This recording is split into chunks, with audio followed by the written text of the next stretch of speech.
Hello there, this is a very quick guide to help you learn how to paint two different ways of white. White is a very nuisance colour to paint and quite often beginners can make mistakes, so I thought I'd throw this guide out there just to give you a hand.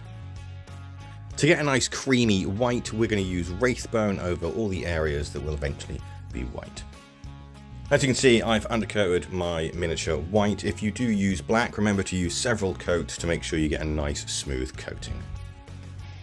Next, we're going to do a 50-50 mix of Army Painter Matte White and the Wraithbone.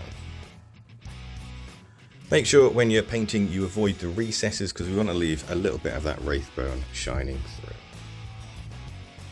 Next, we'll add some more matte white to the Wraithbone, so we've got about a 30-70% mix ratio.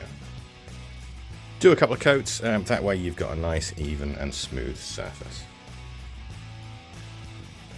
And then for the final layer and the edge highlight, it's just going to be matte white by itself.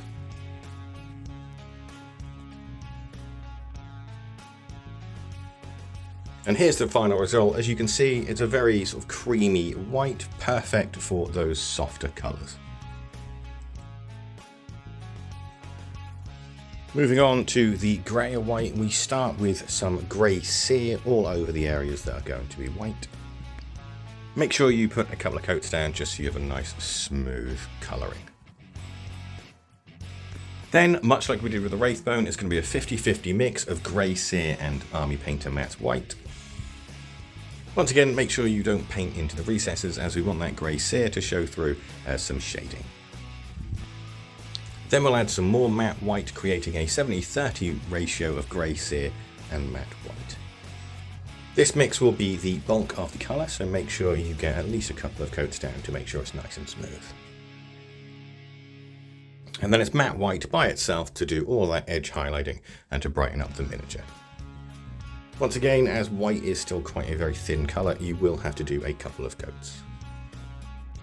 And as you can see, this results in a much colder looking white. And there we are, that's two quick methods for painting white. As long as you're patient and make sure you keep your paints nice and thin and do multiple layers, they'll look absolutely fantastic. If you have been struggling with painting white, I really hope this video helps. If you enjoyed it, give me a subscribe and I will see you on the next one. Goodbye for now.